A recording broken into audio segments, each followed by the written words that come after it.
Vamos lá? Vamos continuar? Vamos falar agora a respeito dos atributos de Deus, né? Os atributos de Deus, é, uhum, afinal de contas, o que é um atributo? Atributo nada mais é do que uma qualidade que nós atribuímos ou que é atribuída a um ser que existe. Então, os atributos de Deus, na realidade, são as suas qualidades, ou seja, aquilo que revelam o ser de Deus. E eles se dividem em atributos comunicáveis e atributos incomunicáveis. Lembra que eu falei ainda agora que Deus, ao nos criar, ele coloca em nós alguns pedacinhos dele, algumas partes dele, né? É como o código genético, né? Que traz a informação no DNA. Então, nós trazemos o DNA de Deus, né? São partículas, são componentes de Deus em nós.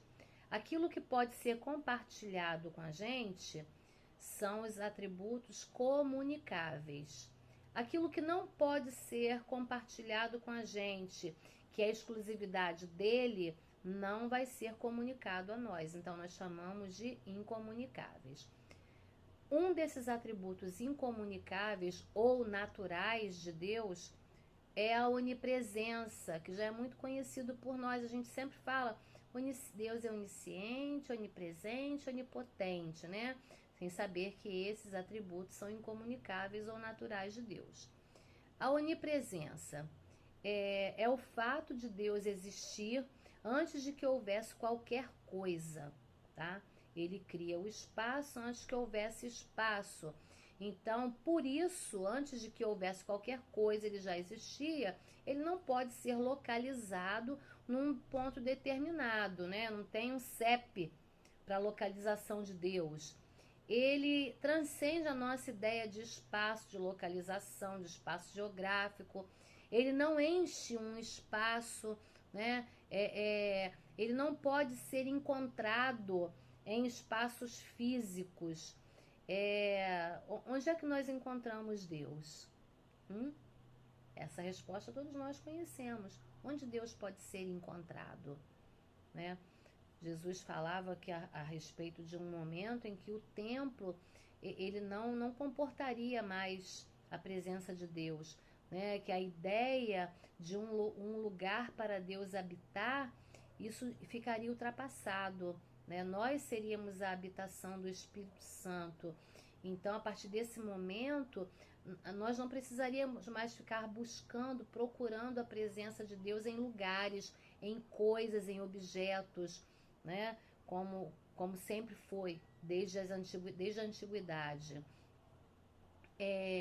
Ele conhece a todos, todo ser humano em todo tempo.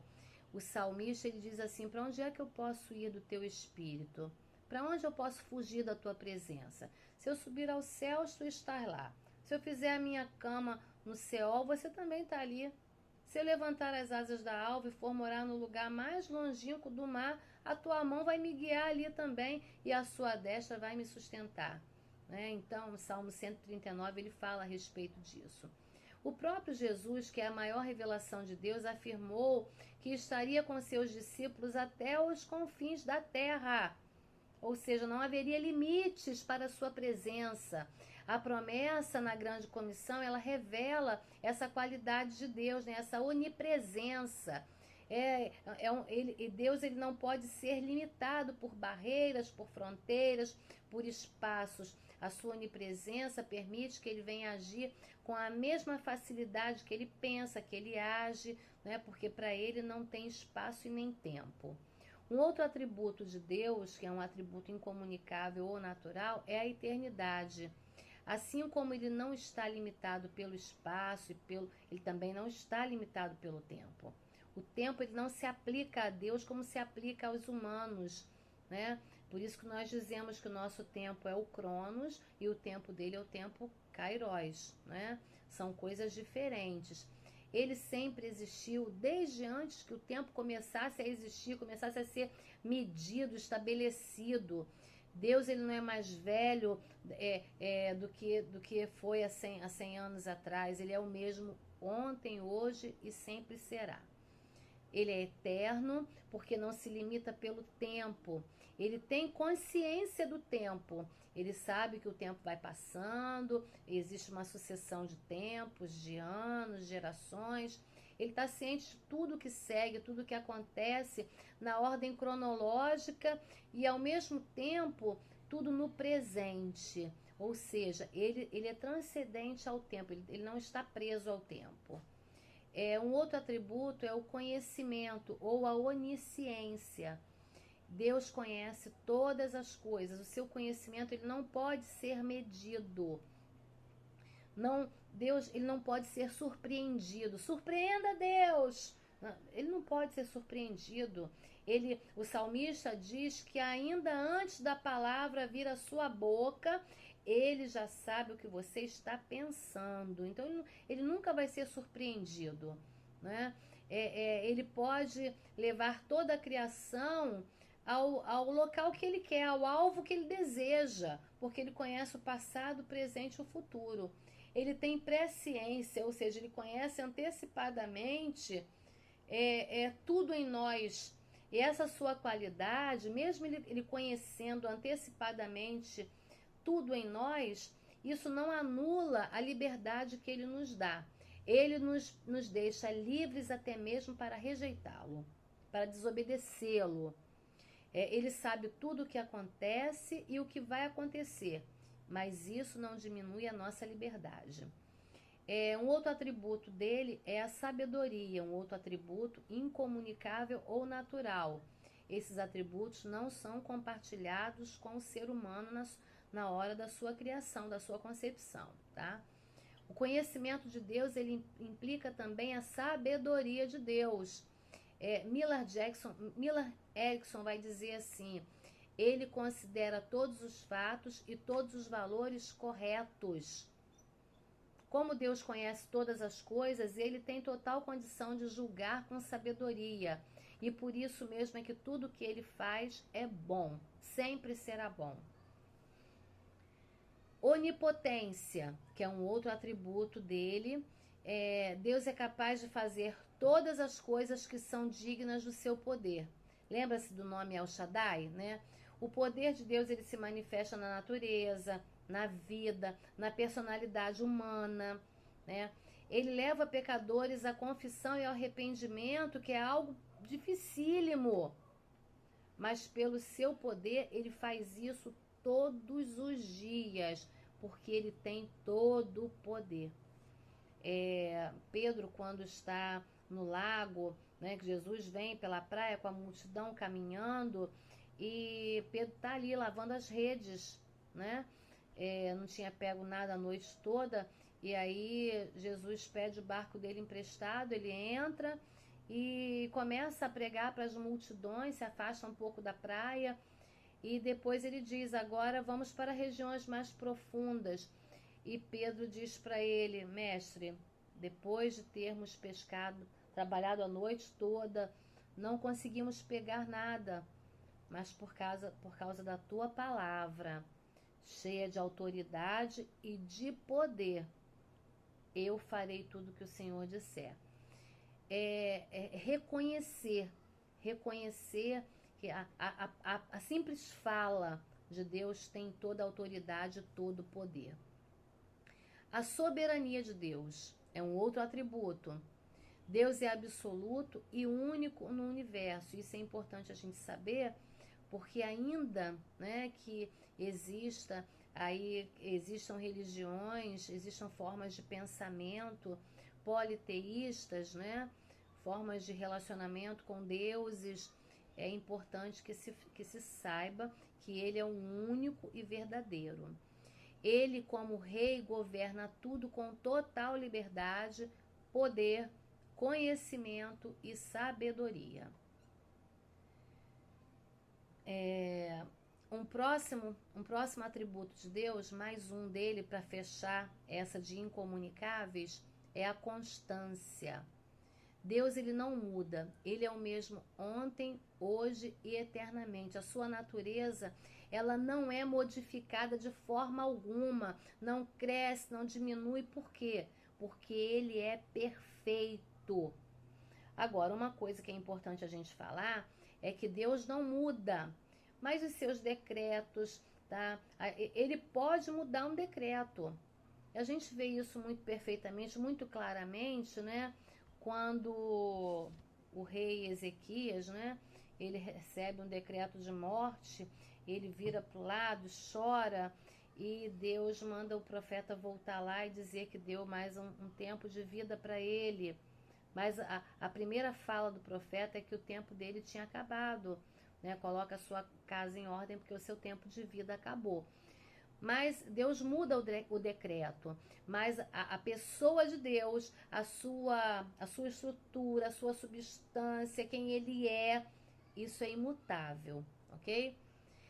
Agora vamos falar sobre os atributos comunicáveis de Deus. São atributos, nós chamamos de atributos morais.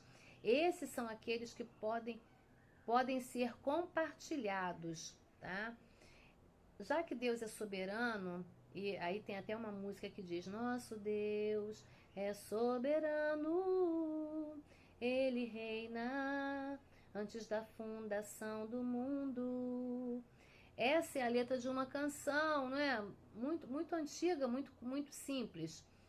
Ele é soberano, ele criou e sustenta a vida pelo seu poder e demais qualidades naturais analisadas até esse momento da aula, né? Nós já falamos sobre as outras qualidades.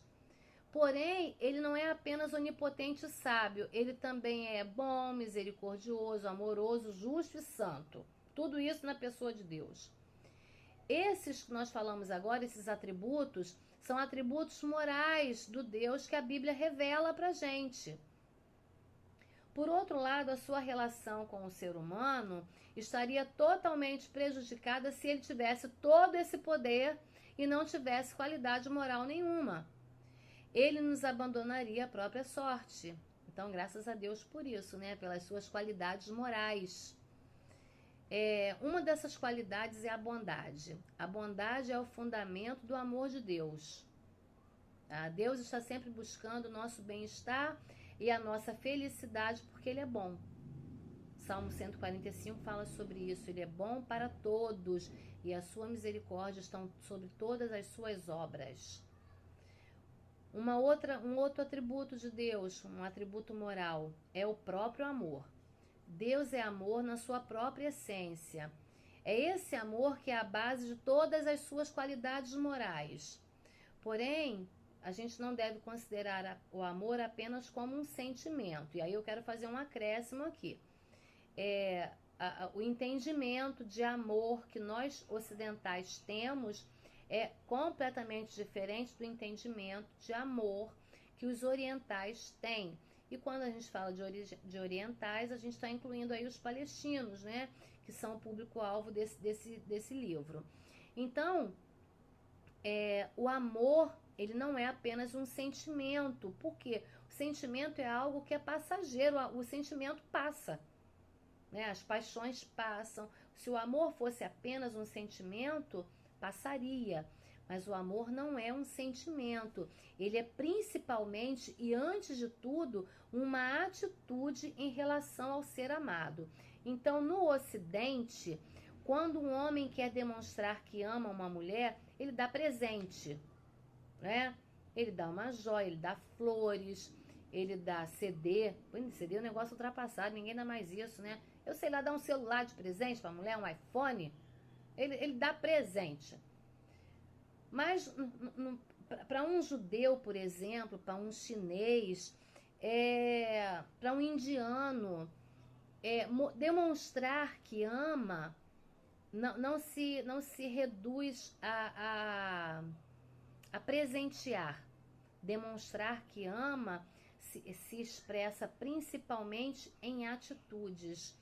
Então é por isso que às vezes, principalmente esses povos orientais, eles não é muito comum as declarações de amor, né? Porque isso aí para eles têm um outro entendimento a respeito do amor. O amor, justamente porque não é um sentimento, é algo que precisa ser demonstrado com atitudes. Então, quando um homem quer demonstrar que ama a sua esposa, ele participa da vida né, do casal, da vida familiar, de forma prática, na criação dos filhos. Ele ajuda a dar banho, a trocar fralda, ele ajuda a lavar a louça, a limpar a casa. É a forma que ele encontra de demonstrar que ama, com atitudes concretas no dia a dia. Então, quando dizemos que Deus nos ama, nós estamos constatando que ele dá tudo aquilo que é bom às suas criaturas. Mas ele não fica por aí, ele não para no fato de eu vou dar tudo que é bom para eles, eu vou dar tudo que eles precisam, não. Ele vai além. Ele vai além. Ele dá a si próprio. Existe um princípio operante aí no amor de Deus, que é o amor só é amor quando ele está em ação, quando ele é vivido em atitudes. Então foi por amor que Deus agiu em relação ao mundo. E isso fica bem claro para a gente quando nós lemos o Evangelho de João 3,16, que é clássico, não é? Porque Deus amou o mundo de tal maneira que deu o seu Filho unigênito para que todo aquele que nele crê não pereça, mas tenha vida eterna. Amém. Né? O amor foi tão grande, mas tão grande, que ele precisou fazer algo para provar o seu amor. Ele deu não só aquilo que a gente precisava, ele deu aquilo que ele entendia que era o melhor para nós, e que foi o seu Filho. Então, em Cristo, Deus deu a si mesmo para expressar o seu maior amor. Deus nos honrou com o seu amor e deseja manter com a gente uma íntima e eterna comunhão por causa dessa doação desse amor, dessa entrega desse amor. Um outro atributo moral de Deus é a santidade. É um atributo que muito se assemelha ao amor. Na santidade, nós temos a plenitude da excelência moral de Deus. No amor, nós temos o seu impulso em se dar por toda a humanidade. Deus é santo, ou seja, ele é absolutamente puro. Ele não pode pecar, mas ele também não tolera o pecado, porque o pecado fere a santidade, transgride, mancha, macula a santidade. Então, por isso, ele exige de nós santidade. Por quê? Porque se ele quer se relacionar conosco e ele é absolutamente santo, perfeitamente santo, como é que nós vamos nos relacionar com ele em pecado? É por isso que a santidade é algo que é exigido de nós. Nós precisamos buscar essa santidade o tempo todo para podermos ter comunhão com ele. Ele salva, ao mesmo tempo em que ele salva o ser humano, em seguida ele providencia todos os meios para que o homem se santifique a cada dia. E essa é mais uma atitude de amor daquele que é extremamente santo, totalmente santo. Ele não somente salva, mas ele providencia os meios para nos santificar todos os dias, porque nós somos pecadores e precisamos nos santificar todos os dias para termos comunhão com ele. Um outro atributo moral é a justiça. A gente só pode falar de justiça mediante a justiça de uma lei. Para falar de justiça, precisa falar da lei, tá? Então, nós cremos que existe uma lei que é inerente à natureza de Deus, ou seja, não tem como separar isso de Deus. Nesse sentido, ele é justo na aplicação da sua lei. Deus é justo. Ele é imparcial. Ele, de maneira alguma, em momento algum, ele vai demonstrar favoritismo por alguém. Eu vou beneficiar essa criaturinha aqui porque ele é o meu bilu-bilu. Não, ele não tem favoritismo. Deus é um justo juiz que por fim haverá de julgar o pecado. E a sentença nós já conhecemos, né? Romanos 6:23 fala sobre isso. Porque o salário do pecado é a morte, mas o dom gratuito de Deus é a vida eterna em Cristo Jesus, nosso Senhor. Então, a justiça de Deus é algo que está relacionado intimamente à sua santidade. Justiça e santidade caminham juntas. Assim como no caso da santidade, Deus também espera que os homens procurem igualar-se a ele em retidão e justiça. Isso é algo que é esperado, tá? A partir do momento em que ele se revela para o homem, né, ele espera que o homem busque essa santidade para continuar se comunicando com ele. As suas leis e preceitos, elas devem se constituir, então, no nosso padrão, o nosso padrão de moral, o nosso padrão de santidade, o nosso padrão de justiça é ele. Haveria alguma contradição entre amor e justiça de Deus? A justiça de Deus faz com que ele venha condenar o pecado. Já o amor de Deus, em contrapartida, faz com que ele deseje que todo ser humano, todos os homens, sejam restaurados à comunhão com ele. Então, Deus sendo justo e amoroso, esses dois atributos, eles acabam se completando para que a realização dos planos de Deus para a humanidade se concretizem. Tá? Então, amor e justiça, eles vão acabar se complementando e caminhando juntos para que a santidade leve o homem, né, à plenitude desse caminho com Deus. Ok? Dúvidas, acréscimos, né? Então, aquilo que eu já falei para vocês. No final, façam seus comentários, escrevam e mandem para mim no privado, que aí, à medida que eu for recebendo, eu vou respondendo a vocês, ok? Então, por hoje é só. Na próxima aula, que vai ser presencial, nós vamos falar a respeito da Trindade, tá? E aí eu quero participação da turma, espero que vocês busquem um pouco a respeito desse assunto para poder acrescentar na aula, tá bom? Então eu fico por aqui, agradeço a participação, a paciência de vocês, de ficar me ouvindo falar. Obrigado pela participação e a presença de vocês, viu? Deus abençoe a todos. Aí, Carlão tá mandando um abraço para vocês, que as bênçãos de Deus fiquem sobre cada um de vocês. Até a próxima aula. Beijo grande no coração. Paz.